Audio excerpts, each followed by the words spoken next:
сайн байцгаана уу? Та бүхэндээ энэ подкастыг сонсож байгаа өдрийн мэндийг хүргэе. Нэмэн байна. За тэгэхээр манай MDS хандлаг суулийн фирмээс таны хууль эрх зүйн мэдлэг зориулаад цурал подкастыг гаргаж авахар болсон байгаа. Тэгэхээр хоёр дахь дугаараараа бид Major партнертай хамтран төслийн санхүүжил сэдвээр ярилцсанаа. За сайн байна уу? Та өөрийгөө танилцуулна уу? За намайг Major би MDS хандлаг суулийн фирмийн хуульч партнер гэж явдаг. За миний үндсэн хариуцдаг салбар юу байдаг вэ гэхээр төслийн санхүүжилт, барилгын төслүүд, дэд үтсийн төслүүд, дээрээс нь олон улсын маргаан гэсэн ийм асуудлыг бас үндсэнд хариуцж ажилладаг. За тэгэхээр юуны өмнө сонсогч ойлгомжтой байх үднээс төслийн санхүүжилт гэсэн ойлголтын талаар эхлээд ярилцах зүг баг. Тэгэхээр төслийн санхүүжилт гэж юу вэ? Бусад санхүүжилтийн хэлбэрээс ямар онцлогтой байдаг вэ? За төслийн санхүүжилт ерөнхийдөө санхүүжилт олон арга хэлбэрүүд байдаг. За бидний ярьж байгаа энэ санхүүжилтийн арга хэлбэрүүд дотор төслийн санхүүжилт бол тийм онцлог өөрийн явдаг арга барилтай, бусад санхүүжилтийн хэлбэр дээр зарим тал дээр нь бол давуу талтай, зарим дээр нь сул талтай ийм санхүүжилтийн нэг сүүлд гарч ирсэн хэлбэр. За ерөнхийдөө санхүүжилтийг бол үндсэн хоёр хэлбэрт ангилж үздэг. Нэг нь бол байгууллагын санхүүжилт, нөгөө corporate finance гэж ярьдаг те. Нөгөөх нь болохоор project finance буюу төслийн санхүүжилт гэж байдаг. Байгууллагын санхүүжилт нь юу байдаг юм бэ гэхээр байгууллага өөрийн нөөц бололцоо, өөрийнхөө хүн хүч гэдэг юм уу санхүүгийн бололцоо аль эсвэл өөрийн зээлж хэрэгтээр үндэслээд тодорхой одоо үе шатаа хэрэгж гэдэг юм уу тодорхой нэг удаагийн шинжтэй тийм төслүүдийг хэрэгжүүлээ явдаг. Жишээлбэл бонд босгодог ч байт юм уу, зээл авдаг ч байт юм уу те эсвэл өөрийнхөө одоо тэр байгууллагын бэлэн мөнгөний одоо 20 талаар төслөө хийдэг. Төслийн санхүүжилтийн ялгаа нь юу байт юм бэ гэхээр урт хугацааны маш хэмжээний одоо хөрөнгө оруулалт шаардлагатай урт хугацаанд үргэлжлэх тийм төслүүдээр ашигладаг. Тэгвэл үндсэн тэр төслийн санхүүжилтийг босгох үндсэн одоо тэр баталгаа гэдэг юм уу зүйл нь одоо юу болд юм бэ гэхээр тэр төслийг босгож ирэх, төслийг амжилттай хэрэгжүүлэх шаардлагатай бүх эрхүүд байдаг. Өөрөөр хэлбэл тэр төслийг хийгээд төсөлд одоо тэр заасан байгаа гэдэг юм уу урьдчилан тооцоолж байгаа орлогыг олох шаардлагатай эрхүүд надад байгаа. Энэ орлогыг олох боломжтой гэдэг ноцсны үндсэн дээр ирээдүйд олох орлогоо барьцалж гэдэг юм уу те. Ирээдүйд олох тэр төслөөс орох орлогын төвшөнд үндэслэн санхүүжилт авдаг юм арга хэлж байна. Тэгэхээр бусад санхүүжилтийн хэлбэртэй харьцуулах юм бол давуу болон сул тал нь юу байдаг вэ? Яг зүгээр төслийн санхүүжилт бол ерөөсөө өөрх нь онцлогоос хамаарат энийг бол нөгөө нэг хүн дангаараа хийх болцоогүй их хэмжээний хөрөнгө оруулалт шаардсан төсөл төр нэгдүгээр хэрэгэлдэг. Жишээлбэл одоо тодорхой хэмжээний барилга байгууламж барих юм магадгүй одоо компани өөрийнхөө хуримтлаар гэдэг юм хийж болох байгаа. Аль эсвэл арилжааны банк гэдэг юм уу, хөрөнгө оруулалтын компаниудаас гэдэг юм уу, сангуудаас зээл аваад гэдэг юм уу, эсвэл санхүүжилт босоо хийж чадах байх. Төслийн санхүүжилт бол юун дээр хэрэгэлдэг вэ гэхээр том хэмжээний ажил төрийн цогцлбор барих. Дэд үтсийн төмөр зам гэдэг юм урт их хэмжээний одоо тийм нөгөө зам тавих. Аль эсвэл одоо эрчим хүчний байгууламж барих те цахилгаан станц. Тэр зүйлүүд ямар байдаг вэ гэхээр ерөөсөө ямар ч том компани байсан нэгдүгээр тэр хэмжээний мөнгө байхгүй тэр том байгууламж барих мөнгөнд бэлэн байдгүй. Бэлэн байсан ч гэсэн 20 жилээр 30 жилээр тэр мөнгөө түгжиж байлаа нөгөө эдийн засгийн тийм өгөөчд байдаггүй. Тийм учраас тийм төслүүдээр олон хүмүүсийн нөгөө сонирхол бүхий талуудыг оролцуулж ирээд тэр төслөөс ирээдүйд олох орлогыг барьцаалж өгдөг. Тийм учраас нөгөө оф баланс шийд гэж бас ярьдаг. Өөрийнхөө нөгөө балансаас тусдаа бие даасан компани байгуулад төслийн бүх эрхүүдийг тухайн компани дээр байрлуулад зөвхөн тэрний орлогоор барьцаалж төслөө босгодог гэсэн. Тэгэхээр тухайн төсөл амжилтгүй хэрэгжиж болно. Тэглээхэд төслийн спонсор буюу төслийг анх санаачилсан хүний үндсэн үйл ажиллагаанд бас нэг хохирол учирдаг.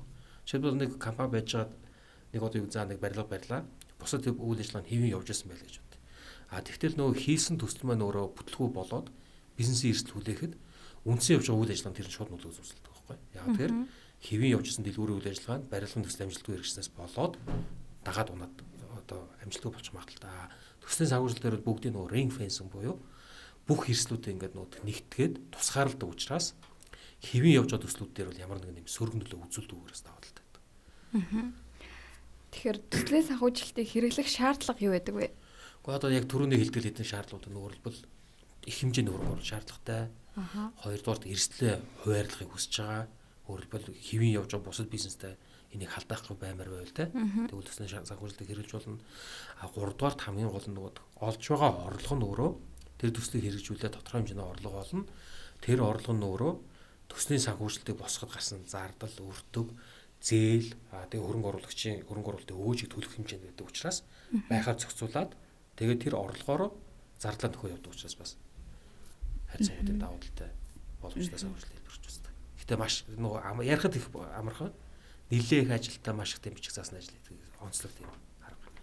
Төслийн үндсэн баримтчгүүд нь юу гэдэм бол энэхүү баримтчгүүдээр хэрхэн эрсдлийг хуваарлах боломжтой байдаг вэ? Тэгээ ер нь бол төслийн санхүүжилт нөгөө ямар баримтчгүүд хийдвэ гэхээс өмнө магадгүй юу гэр бол төслийн санхүүжилт яаж хийдэг юм бэ гэдэг арга зүй гэдэг нь нөгөө дараалал гэр бол тэр баримтчгүүдийн ачаал бодол гарч ирэх л байна л та. Тэгэхээр төслийн санхүүжилт гэдэг чинь өөрөө нөгөө хийхэд бол эхлээд шууд төслөө хийгээд эхэлнэ гэсэн үг. Эхлээд нэг төслийн санаа гарч ирлээ. Ийм төслийг болцоо байна гэж ингэж гарч ирж байна. Эдийн засгийн тооцоо үндэслэл харна. Байж болж байгаа нөгөө урьдчилсан тез үед те тодорхой тооцоолол үндэслүүдэд хараад энүүд ер нь явуул ашигтай байж болох юм байна. Эдийн засгийн хувьд өгөөжтөн байж болох юм байна гэдэг үлдээ гаргана. А түүний дараа төслийг босгох буюу нөгөө project development гэж тийм юуны үе шат гарч ирж байгаа. Төслийг босгох үе шатанд бол юу хийдэг вэ гэхээр яг тэр нөгөө төслийн assumption буюу энэ төслийг ингэж л хэрэгжүүлнэ гэж таамаглаж байгаа маа, тооцоолж байгаа маа, төсөөлж байгаа маа гэсэн төслийг хэрэгжүүлэх нөгөө ирээдүйд хэрэгжүүлэх төсөөллөө баттгах, нотлох бүх бичиг баримтууд гэдэг бүх үйл явдлыг баримтжуулах ажил гэдэг. Тэрэн дээр яадаг гэхээр жишээлбэл одоо юу гэдэг. За би одоо зам барина. Энэ зам дээгүүр 1000 машин явна гэвэл тэр 1000 машин явна гэдэг судалгаа хэрэгжиж байгаа. Яагаад энэ 1000 машин тэр трафик үүснэ гэдэг тэр нотлохоонуудыг бий болгох.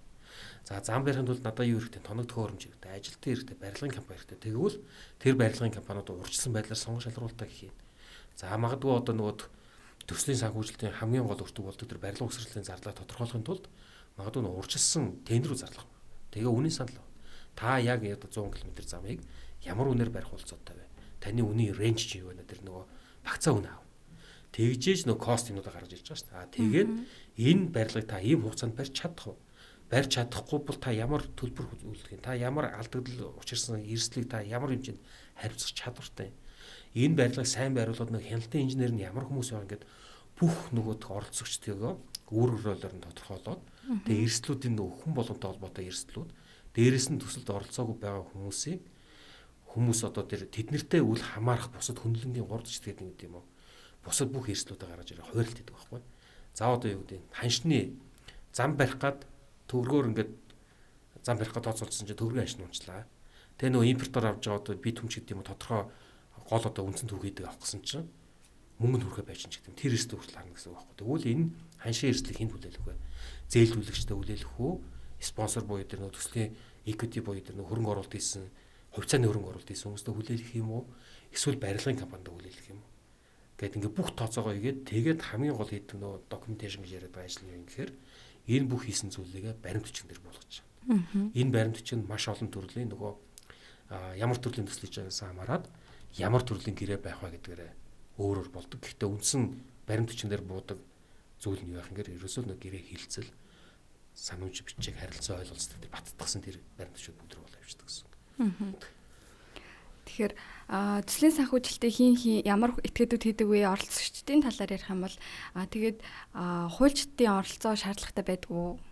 Тэ ерөөсөө төслийн санхүүжилт бол нөгөө бүх баримт бичиг маань нөгөө хэд хэдэн нөгөө баахан баримтжуулах ажил үүтгээ саяны хэлдэг нөгөө эрсдлүүдийг хараад үүргүүдийг хараад хэн ямар зүйл хийх вэ гэдэг тодорхойлцоход түүнийг цаасан дээр буулгаад гэтэл тэр цаасан дээр буулгасан зүйл нь миний хүслийн чагсаалт байж болохгүй байхгүй. Тэгэхээр тэр цаасан дээр буулгасан зүйлийг энэ нэгдүгээрт хууль нийцэж байгаа. Хоёрдугаарт би энийг шүүх арбитр дээр аваачихад тэд ойлгох хэмжээнд байна. Гуравдугаарт тэд бидний хоорондын тохиролцоог хараад яг тэр нөгөө хэрэглэхээр тохирсон хуулийг баримтлаад үзэхэд миний анх харж одоо төсөөлсөн тэр одоо нөгөө төсөөллийг баттгаад нэрээ ингэж тохирсон юм байна. Тохиролцооны дагуу хин нэгэн үүргээ хүлээгээгүй байна, эрсдлийг энэ хүлээгэн зүйтэй байна ч гэдэг. Тэр шийдвэрийг гаргах хэмжээнд байж чадна гэдэг баталгаа өгсөн байхгүй. Тэрийг хин хийдэг вэхээр ерөөсөө л болж идэг. Өөрөлдвөл хуульд нийцсэн тэр одоо нөгөө төслийн эрх ашиг гэдэг юм уу төслийг хэвийн үргэлжлүүлэх гэдэг юм хэвийн эхлүүлэх тэр бүх зүйлүүдийг тусгасан ийм л цааснуудыг бэлтгэх нь бол нөгөө хууль чимэгдсэн ажил гэдэг. Дээрэс нь ихэнх төслийн санхүүжилтэнд ярьсан тэр нөгөө дид үтсийн төслүүд тээврийн гэдэг юм одоо нөгөө замын тийм төслүүд байж болж байна. Эрчим хүчний төсөл гэдэг энэ аж үйлдвэрийн төслүүд онцлогоос хамаарат ягаад тэгэхээр нэгдүгээр нөгөө хөрөнгө оруулалт их шаардлагатай байдаг. Хоёрдугаарт улс орны тэр нөгөө эдийн засгийн бодлого гэдэг юм маш олон зүйлээр хамааралтай байдаг учраас дийлэнх төслүүд хэрэгжүүлэх эрхээ авахын тулд заавал нэг тусгай шуурл авдаг. Төрийн зөвшөөрөл авдаг, лиценз авдаг, аль эсвэл одоо тодорхой квот авдаг ч юм уу тийм нууд явдаг учраас тэр эрхүүд зохицоомын дагуу олгогдсон байна үгүй юу? Тэр бүх юм дээр бас хуульч ажилладаг гэсэн. Тэгэхээр нөгөө энэ бүх тэгээд нөгөө явцын дундаа төсөл өөрөө нөгөө эдийн засгийн тооцоол нь байнга өөрчлөгдөж идэг, хөдөлж идэг, асампшнуудаа дандаа өөрчилж идэг. Дээрээс нь нөгөө талуудын тохиролцооноос хамаараа зарим нөгөө арилжааны нөхцөл хөдлөөд байдаг учраас тэр болгон дээр нөгөө тооцоолуудаа шалгаж үздэг. Тэрнээс болоод магадгүй тодорхой хэрэгжүүлэгчээс төслийн хамрах хүрээ гэдэг юм уу зарим зүйлийг бас өөрчлөх тохиолдол гарна л да төслийн явцад. Тэр болгон дээр хуулийн гэдэг юм уу санхүүгийн эффект нь ямар байх вэ? Санхүүгийн тооцоолын хувьд эдийн засгийн үр нөлөөнд нөлөөлж байгаа юм уу? Ашигтай байгаа юм уу? Алдагдaltaй болж байгаа юм уу? Хэмнэлт гарч байгаа юм уу? Тэ. Хоёрдугаарт техник технологийн хувьд тухайн төслийг хийх болцоотой юм уу? Бид нар одоо зүгээр нөгөө юу гэдэг гал тэргээр саруу ниснэ гэж хэлж чадахгүй шүү дээ. Тэгэхээр яг технологийн хувьд энэ боломжтой юм уу?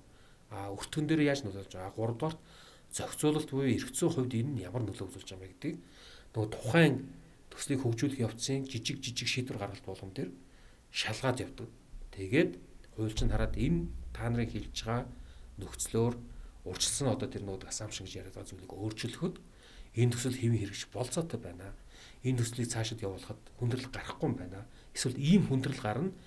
Энэ хүндрэл гарах үед иймэрхүү байдлаар түүнийг даван туулах уу урьдчилан сэргийлэх боломжтой байна гэдэг бүх зөвлөгөөг ингээд байнга хуульж өгөө явж. Түүнээс нөгөө төслийг бүгдийг маш олон хүмүүс ажиллаад маш их тийм том төсөл босгочоод хуульч дээр нь очиад за энэ болж нөгөө болохгүй байх юм бол тэр бөө хүмүүс ажиллая одоо үнэлж шүү. Тэгэхээр ерөөсөө яг хуульч бол үндсэн багийн нэг гишүүн төслийн бүх үйл ажиллагаанд оролцдог. Бүх тэр нөөд эдийн засгийн гэдэг юм арилжааны бүх тооцоолыг хийж яхад хяналт хууль зүйн талаас зөвлөгөө дэмжлэг өгж явдаг. Эцэст нь бүх тэр тохиролцоо гэдэг юм бүх ойлголцол төслийн одоо тэр нөөд ерөнхий төсөөллийг бийжүүлж буулгаж хөндлөнгийн хүн итгэл үнэмшил авах хөлс хэмжээнд хүрэхэд бас суулж ажилладаг ийм ч үүрэгтэй. Тэгэхээр төслийн санхүүжилтэд тулгардаг гол хүндрэл бэрхшээлүүд юу байдаг вэ? Ерөөсөө эрсдэл. Цэвэр эрсдэл байдаг. Эрсдэл гэдэг нь юу гэдэг нэхэр маш олон янзаар хувааж үзэж болно. Эрсдлүүд нь юу байдаг юм бэ гэхээр нэгдүгээр нөгөө хамгийн ихэнд одоо улс төрийн эрсдэл байж болно тийм үү? Ялангуяа Монгол улсын хувьд бол одоо гаднах нийлээ ярьдаг. Юу юм гэхээр бодлого өөрчлөгддөг. Шийдвэрүүд нь өөрчлөгддөг. Жишээлбэл одоо нэг юм аж үйлдвэрийн том барилгын материалын үйлдвэрлэлийг дэмжнэ Монгол улсад гэл нэг төсөл хийждэг. Хийх гээл явж байхад нь одоо тэр дэмжлэгээ үзүүлдэггүй ч гэдэг юм. Эсвэл үгүй юм байна. Бид нар импортын татвараа бууруулад өрсөлдөх хэмжээний одоо бүтээгдэхүүний гаднаас хямдхан авдаг бол яаж гэдэг юм. Ингээ явахаар нөгөө удаан хугацаанд 15 жил ажиллаад 20 жилийн дараа бид нар ашгаа олж эхэлнэ. Энэ хугацаанд бид нар бол төслийг хэвийн ажлууд явна гэдэг олон жилээр төлөвлөсөн төлөвлөгөөнд чинь эрсдэл гараад эхэлж байгаа. Яг тэр борлуулалт нь унана одоо юу гэдэг нийлүүлэлт нь эрэлт нь буурамж гэдэг юм тиймэрхүү байдлаар юм гарч ирдэг. Хууль тогтоомж өөрчлөгдөж байна. Жишээлбэл. Тухайлбал өнөөдөр хийж байсан ажил хэвийн одоо юу гэдэг нь хууль заасан шаардлагыг хангуулад ийм X гэдэг бизнесийг би Монголд хийж болж исэн чинь хууль нь өөрчлөгдөөд энийг зөвхөн тусгай зөвшөөрлөлтөй хоёрхан газар хийнэ ч гэдэг юм уу те. Эсвэл энэ төрийн контролтой байна. Одоо нөгөө 2012 онд гарсан хууль чинь тэр шүү дээ. Стратегийн ач холбогдол бүхий салбарт нөгөө гадаадын хөрөнгө оруулалтыг оруулах гээл те. Тэр үедээ хуулийн өөрчлөлт. Хуулийг өөрчлөх эрх нь парламент байдаг. Хязээж өөрчлөх хэрэгтэй.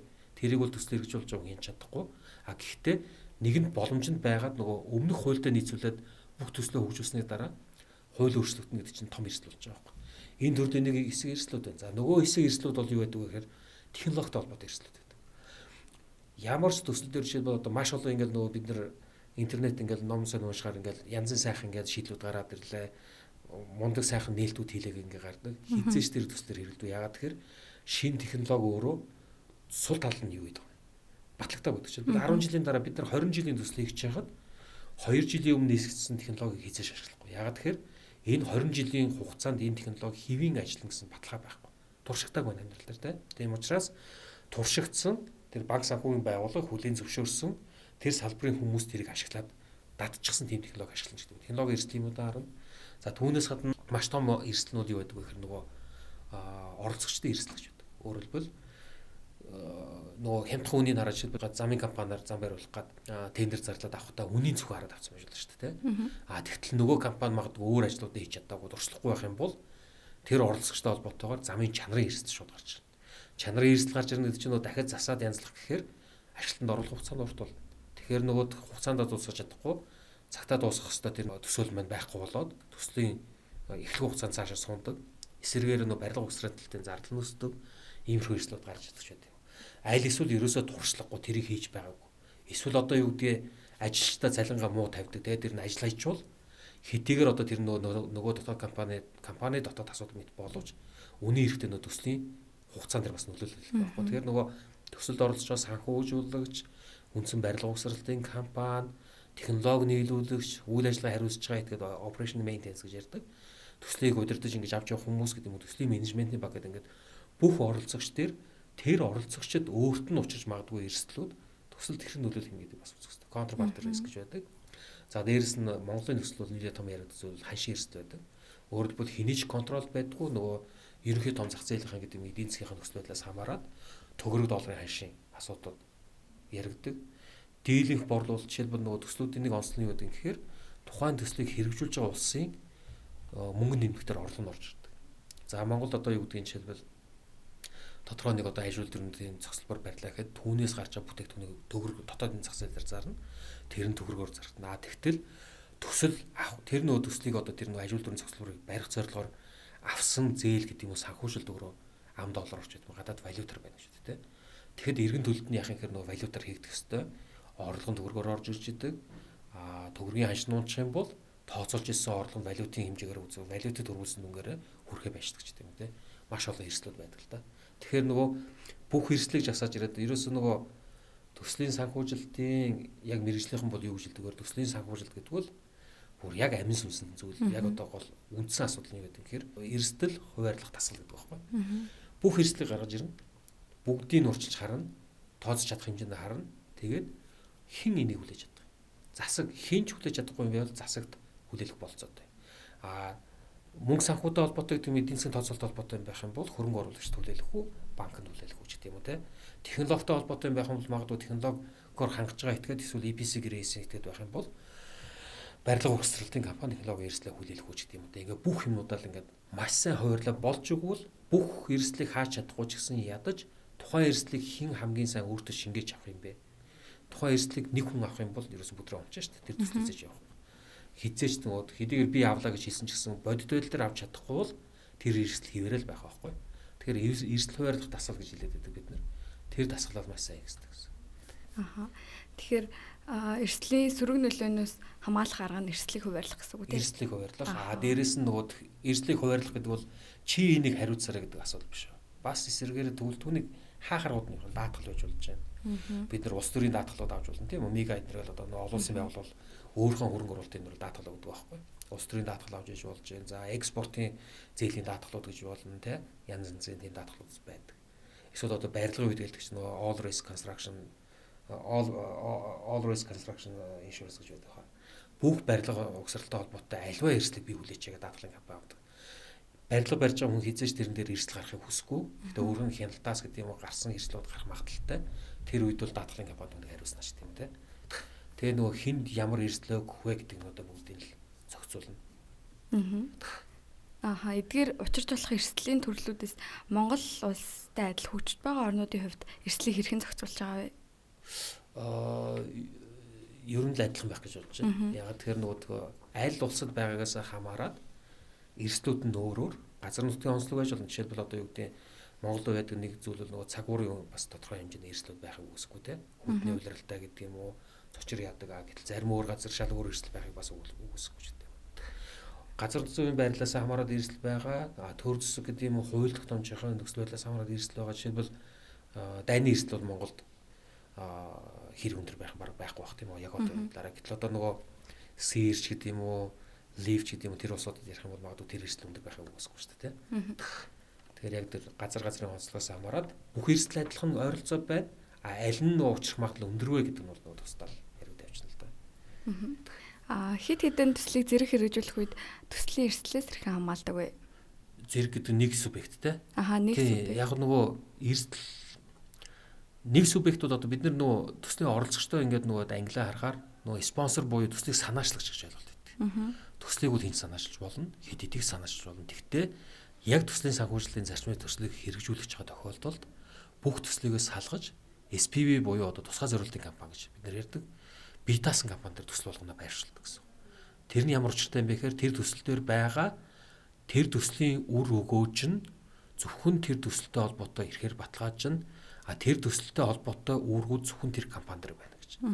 Тэгэхээр одоо жишээлбэл нэг этгээд хоёр төсөл зэрэг хэрэгжүүлж болно л доо. Тэгэх юм бол хоёр тусдаа компани байгуулад цоошин одоо ямар нэгэн өглөггүй авлаггүй ямар нэгэн байдлаар үүрэг хүлээгээгүй цоошин компани дээр анхны эрхүүдээ бүгдийг аавна. Бүх гэрээнийхээ үүргийг тэнд үүсгэн санхүүжилт дээр тэрэн дээр татна. Орлогын, зарлагын бүх хөдөлгөөний дээр данснууд тэр компани дээр байгаад тэгээд зөвхөн тэр төслийн үйл ажиллагааг тэндээс удирдна гэсэн. Өөр хамааралгүй зардал гаргахгүй, хамааралгүй үүрэг хүлээхгүй, эсвэл яг огт хамаагүй өөр бас орлого олохгүй гэсэн. Тэг энийг бол нөгөө ерөнхийд нөгөө зарчмынх нь юу жилдэг гэхээр ring fencing буюу хашаалах гэж. Төслийг хашаалах. Бусад төслийн эрсдлээс хаах, бусад үйл ажиллагаанд хамааралгүй болох гэж хэлдэг. Санхүүжүүлэх үндэс нь яг юу гэдэг юм бол? Орлого. Төслийг санхүүжүүлэх ерөөсөө үндэс нь юу гэдэг юм бэ гэхээр төслийн санхүүжилт нь өөрөө хоёр хэсгээс бүрддэг байхгүй бас. Өөрөлдвөл яадаг юм бэ гэхээр нэг equity буюу одоо хувьцааны санхүүжилт гэж үүдэг. Тэр хүмүүсүүд яадаг вэ гэхээр голцоо хэд хэдэн сонирхолтой орж нэг нь стратегийн сонирхолтой байж магадгүй, хоёр дахь нь санхүүгийн сонирхолтой байж болно. Хувьцааны сонирхолтой хувьцаан дээр хөрөнгө оруулж байгаа хүмүүс яямар юм хийд юм бэ гэхээр за би энэ төсөл дээр яг хувьцаа аваад хувь эзэмшилтэй байя. Жишээлбэл би одоо юу гэдгийг нэг за одоо нүүрсний одоо уурхадаг компани байлаа гэж бодоход магадгүй тээврийн компанид хувьцаа авах сонирхолтой байхгүй. Ягаад тэгэхээр хэрвээ би тээврийн компанид хувьцаатай байх юм бол миний нүүрсний тээвэрлэлд баталгаатай явагдана. Ядаж ингээд нөгөө тээвэрлэлд гацхад би тэрэн дээр очиж хүүшээ нүүрсэтэй гэж нүүрсний юмгэн дээр одоо хүндрэл гарах гэдэг тий. Тийм учраас та нарын тээврийн асуудлыг эвтэйгэн зохицуулаач гэгээд хувь нийлүүлэгчийн хувьд нөгөө саналын хэрэгтээ оролцох гэдэг юм уу. Эсвэл дорож мэдээлэл авах хэмжээнд тий. Тиймэрхүү хэмжээнд оролцоод байх стратегийн сонирхол нэгдүгürt байдаг. Нөгөө түүхийн эдийн нийлүүлэлт, ханган нийлүүлэлтийн тэр одоо нөгөө сүлжээндээ эрсдэл учруулахгүй байх, эсвэл тодорхой мэдээлэлтэй байх гэдэг юм тэр утгаараа авдаг. Жишээлбэл одоо бөөний худалдаа эрхэлж байгаа хүн байх юм бол магадгүй дэлгүүрүүдээр тодорхой хэмжээний хувьцаатай байхаа үүсэхгүй. Эсвэл эсвэргээрээ өөрийнхөө яг одоо тийм сүүн бүтээгдэхүүн сүүгээр хийдэг одоо тийм бүтээгдэхүүн үйлдвэрлэдэг байх юм бол сүүний фирмээр жижиг хувьтай байхаа үүсэхгүй байхгүй. Тэр бол нөгөө тэндээс ашиг олохоос илүү өөрийн тэр нийлүүлэлтэд хангах гэдэг. Өөрийнхөө үйлдвэрлэлийг хэвээ явуулах хэрэглэх гэдэг стратегийн зорилготой байна.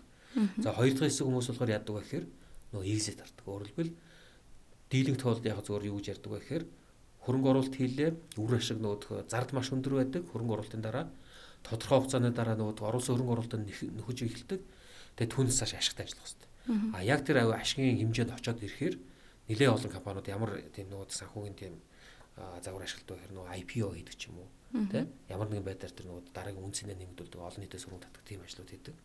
А тэр үе дээр нь би нөгөө өгөөжөө илүү сайн өндөр аваад exit гэж яддаг одоо өөрөө тэр нөгөө бизнесээс гарах бас болцоог нэгсэг харж байна. Тиймэрхүү байдлаар хувьцаан санхүүжилт гэдэг. Төслийн санхүүжилтийн хоёр дахь үндсэн хэлбэр нь бол юу гэдэг гэхээр зээлийн санхүүжилт. Зээлийн санхүүжилт нь яадаг вэ гэхээр урт хугацаанд их хэмжээний зээлийг доктортой найдвартай төсөлд оруулаад тэгээ хүүгийн орлогоо олох тийм сонирхолтой байдаг. Зээлийн санхүүжилт equity гэж байгаа тэр одоо хувьцааны санхүүжилт хоёрын оролцогчдын бас сонирхол нь өөрөд.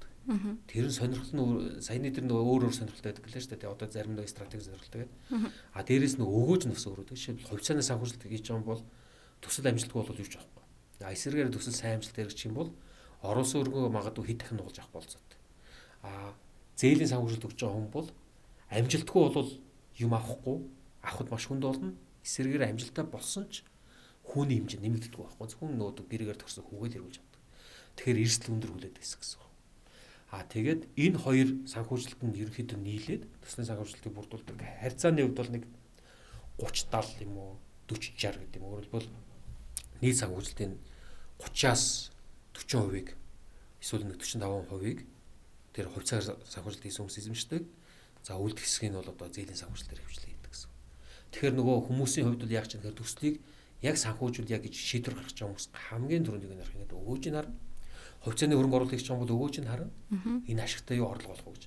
Зээлийн санхүүжилт хийж байгаа хүн бол хамгийн түрүүнд юу нэрх юм гэхээр би хүсэж байгаа энэ хэмжээний зээлийг ийм хүүтэйгээр ийм хугацаатаар өгөхөд энэ хүн эргэж энэ төслөөсөө зээлийг мэдүүлж чадах уу гэдэг нь гэсэн.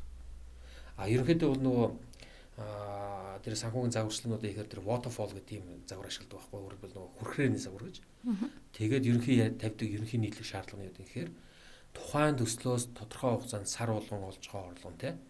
Тухайн төслийг хэрэгжүүлэхэд гарсан зардал, тухайн төслийг ажлуулахад гарч байгаа үйл ажиллагааны зардал, бусад одоо эрсдлийн сан, дээрээс нь өгөөж хөрөнгө оруулалтын өгөөж, тэгээ хамгийн гол нь юм гэхээр зээлийн зээлийн үндсэн төлбөр хүүг төлөх зардлаас өндөр байх хэрэгтэй.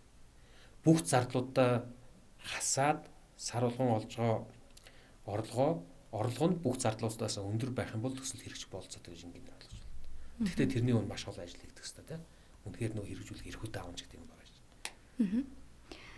Тэгэхээр түрүүн бас төслийн гэрээ гэжсэн. Төслийн гэрээний талаар бүтц заавал тусгах шаардлагатай зүйлс байдаг. Тийм, яг зөвхөн гэрээнүүд бол үндсэн гэрээг нь харах юм бол за нэг 3-аас 3 доорож нь 3 хэсэгт хувааж үзэж болох байх. 3-4 хэсэгт. Хамгийн дөрөнд одоо enabler гэдэг юм одоо тэр нөгөө төслийг би хэрэгжүүлнэ. Одоо жишээлбэл майзер гэж юм төслийг хийж байгаа бол хамгийн дөрөнд нотлох юм би энэ төслийг хийж байгаа гэдгийг хэлнэ. Дээрээс нь зах зээл дээр энийг одоохондоо гэдэг юм уу эсвэл би хийх нь давуу талтай эсвэл зөвхөн би хийх болцоотой байгаа гэдэг нь нотлох хэрэгтэй байхгүй. Яг тэр надад тусгаж шуурна байгаа. Эсвэл надад тэр газар эзэмших ашиг нь байна. Эсвэл надад тэр зах зээл рүү нэвтрэх сувг нь байна. Эсвэл надад нийлүүлэлтийн эрэлт нь над руу одоо эрэлтийг би хангах хэмжээний юу боломж нь байна ч гэдэг юм. Тэр бүх бичвэрнүүд бол нэг хэсэг бол. Өөрөөр хэлбэл тусгай зөвшөөрөл, газрын эрхтэй. Дээрээс нь одоо тэр нөгөө үндсэн тэр нөгөө үйл ажиллагаатай холбоотой тэр яг тэр төслийг хэрэгжүүлэхэд юу хэрэгтэй юм их нийлж байна. Тэр хэсгийг бол нэг хэсэг бичвэрнүүд гэж үзэж байна. Хоёр дахь хэсгийн бичвэрнүүд бол яа харахгүй нөгөө юу байдаг. Барилга угсралтай бичвэрнүүд байдаг. Өөрөлдвөл ямар төсөл ямар нэгэн зүйлийг хуургаад хийгээд байшин барьдаг юм уу, аж үйлдвэрийн зохицол барьдаг юм уу, эрчим хүчний одоо тийм нөгөө байгууламж байдаг тийм барьдаг. Тэгэхээр тэр хэсгийн тэр одоо бид нар бол ярьдаг EPC буюу нөгөө төлхөр хүлээлгэж өгөх нөхцөлтэй барилга угсралтай гэрээ тэ. Тим гэрээ бол хоёр дахь хэсэг нь байдаг. За гурав дахь хэсэг нь бол нөгөө operation maintenance буюу төсөл маань баригдаад дуусчихлаа. Тэгээд нөгөө байшин барьснаар төсөл маань дуусахгүй шүү дээ. Хамгийн гол нь тэр баригдсан зүйлийг л ажилуулж мөнгө олох хэрэгтэй тийм. Тэр тэрийг ажилуулах хэмжээний туршлагатай хүмүүсийг хамгийн үр ашигтайгаар тасралтгүй хамгийн одоо хэмнэлттэй ч гэдэг юм уу хамгийн үр ашигтайгаар л ажилуулах асуудал та. Тэрийг тусгасан гэрээ бол нэг 3 дахь хэсгийн том гэрээнүүд байдаг. За түүнээс гадна бас нөгөө төслийн орц гарцууд байна тийм. Орц гэдэг нь болохоор юм бэ гэхээр тухайн одоо эрчим хүч нийлүүлэгч байгаа одоо үйлдвэрлэгч одоо тийм цахилгаан станцын төсөл байх юм бол нөгөө нүүр судалж явах, мазутаа худалдаж явдаг тийм. Өөрөлдвөл эрчим хүчийг ажилуулахад зайлшгүй шаардлагатай түүхийд авдаг тэр гэрээнүүд байдаг. Feedstock гэрээ гэж ярьдаг. Тэр гэрээнүүд нь чухал. Нөгөө талдаа гарц талдаа юу юм бэ гэхээр offtake буюу эрчим хүч үйлдвэрлэлчлээ гарсан эрчим хүчийг хэн зарах юм бэ? Тэрийг худалдаа авах гэрээ гэж. Тэр чинь гол орлогын гэрээ гэж хамгийн чухал гэрээнүүд байхгүй. Тэр гэрээнүүдийг бас нэг хэсэгт ангилж үзэж болно. Тэгээд хамгийн том хамгийн чухал ангиллын гэрээнүүд болохоор нөгөө санхүүжилтийн гэрээнүүд. Баталгаа, барьцааны гэрээнүүд, баахан баталгаанууд, банкны баталгаанууд гарч батлан даалтын гэрээнүүд яригдахыг үүсэхгүй. Тэгээ санхүүжил зээлийн гэрээ олон талууд орж байгаа нөгөө синдикейшн хийгээд олон талаа хамтрсан зээлийн гэрээч байдаг. Эсвэл багцлсан зээлийн гэрээнүүд байгуулад нэгэн тэрийг төлөвлөж төслийн спонсордог гэрээ гэдэг ч юм уу те. Тийм гэрээнүүд бас ийгдэг. Зөвхөн төслийн гэрээнүүд ингээд маш олон гэрээнүүд байгаад яг түр ингээд олон хуульчаар зэрэг хийлгэж болох уу гэдэг юм бас хүмүүс асуудал л да. Зөвхөн нэг маш анхаарах хэрэгтэй юм гэхээр энэ бүх 10 20 гэрээч гэдэг юм уу өөр үе шатыг зохицуулж байгаа боловч эцсийн нүдэ нэг л төслийн харилцаанд хамрах гэрээнүүд байхгүй. Тэр утгаараа жишээлбэл одоо за эрчим хүчний цахилгааны гэрээ, цахилгаан үйлдвэрлэх гэрээ байл. Би цахилгаан станцаа барина гэд барих гэрээг барьцсан. Тэгээд нийлүүлэх гэрээн дээр одоо жишээлбэл ийм үр хүлээж болно шүү дээ. Би нийт жилийн одоо юу гэдэг нь за хүчин чадлынхаа 80% нь би нийлүүл заавал хийж гинэ гэдэг хэрэгцсэн. Байлаа гэж бодё те. Тэгэнгүүт тэрний чинь хангахын бол ямар нөхцөлтэй явах вэ гэхээр автоматар хэрвээ чадахгүй яах вэ гэдэг хохирлын асуудал яригдана. Зардлын асуудал, торгуулийн асуудал яригдана шүү дээ. Тэгээд тийм гэрээгээ нөгөө эрчим хүч одоо түгээс сүлжээч гэдэг юм уу тэр нөгөө грейд дээр нөгөө сүлжээнд би гэрээ хийсэн байлаа гэж бодсон. Борлуулалт гэрээ.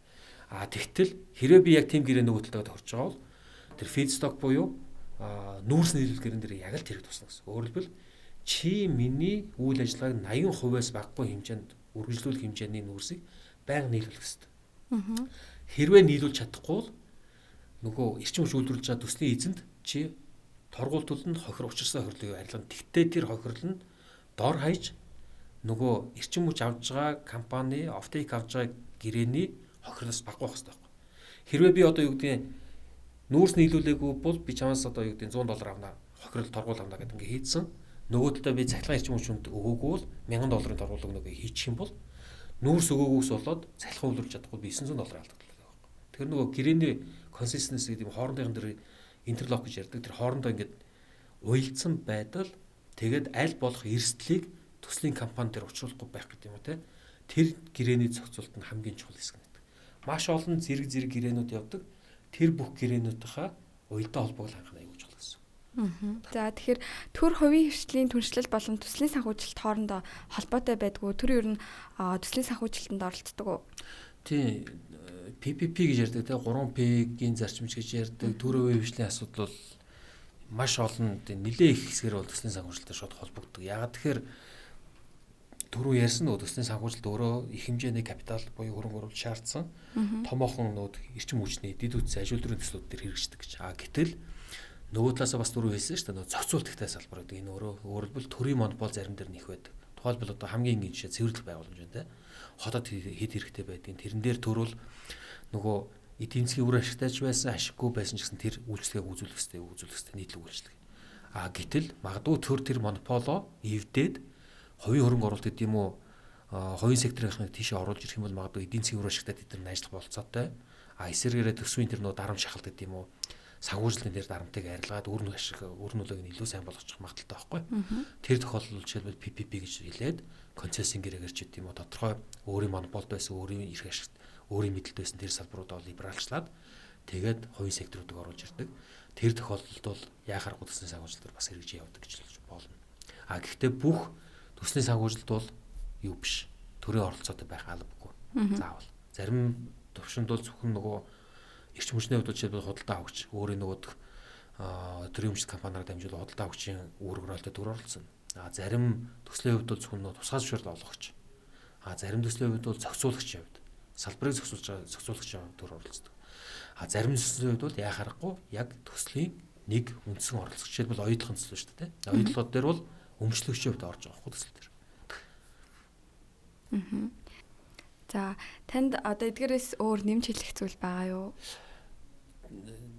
Зүгээр маш нэг ганцхан л нэг жижигхэн зүйлийг бас одоо зөвлөгөө маягийн хэлэхэд бол ер нь бол ямар ч төсөл дэлхийн нийт дээр хэрэгжиж байгаа төслийн баг зүгээр би хувь хэмжээг нь яг жоохон зөрүүд хэлж магадгүй. Тэгтээ бол нэг 70-д орчим 60-70% амжилттай болдог.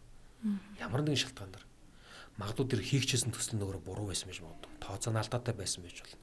Аль эсвэл бидний түрүүний ярьдаг нөгөө олон эрсдлүүд аль нэг нь учирсан байж болно. Тэгтээ энэ бүхэн амжилттай болдог. Гэхдээ хамгийн гол асуудал нь юунаас олж амжилттай болдог юм гэхээр төслийн оролцогч нараас болж. Оролцогчийн эрсдлээ тааж чадахгүй оролцогч байсан. Аль эсвэл төслийн таар ойлголтгүй байсан. Тэрнээсээ болоод оролцогчоо буруу сонгосноос болоод төсөл өөрөө амжилттай хэрэгжих боломжтой байсан төсөлч амжилтгүй болох магадлал өндөртэй. Тийм учраас хэрвээ одоо юу гэдэг одоо сонсож байгаа хүмүүс маань одоо төсөл хийх гэж явж байгаа бол хамгийн дөрөв нь оролцогчоо зөв сонгох хэрэгтэй. Сайн партнер байх хэрэгтэй, сайн дуршлагатай хүмүүс байх хэрэгтэй. Тэгээд төслийнхөө энэ төслийг хэрхэн авч явах вэ гэдэг тэр арга зүйг маш сайн мэдсэн байх хэрэгтэй гэсэн. Хамгийн түрүүнд орж ирдэг гол хүмүүс бол ерөөсөө юу гэхээр санхүүгийн зөвлөх байдаг. Энэ төслийн эцсийн дүндээ маш улс оронд хэрэгтэй хийхэд их гоё төсөл байгаад ч эдийн засгийн хувьд өөр ашиг олохгүй тэр төслийг хийх ямар ч ашиг бүгд болчихно гэсэн. Дээрээс нь технологи, техник, мэрэгжлийн барилга барих ч бол ямар технологиор барих, яаж барих, энэ технологи нь үнэхээр боломжтой юм гэдэг. Тэрийг хэлдэг техникийн зөвлөх хэрэгтэй. Тэгээ хуульч хэрэгтэй. Зөв хүмүүсээ аваад нөгөө баг зардлаар зөв чиглэл рүүгээ яваад магадгүй төслөө амжилттай хэрэгжих тэр боломжийг олгох гэдэг юм уу тэр зөв зам руугаа явахад оролцогч нар маш их чухал байд юм а гэдэг бас. Тодтогч хэлмээр байна. За танд мэдлэгээ хуваалцаж оролцсонд маш их баярлалаа. За тэгээ мөн энэхүү подкастыг хүлээн авсанд маш их баярлалаа. Хэрвээ та MD саналыг сүүлийн фильмийн талаар мэдээлэл авах хүсэх юм бол 33 0048 эсвэл MDC-ийн цэгийн сайтаар холбогдорой. Дараагийн дугаараар уулзлаа. Түр баяртай.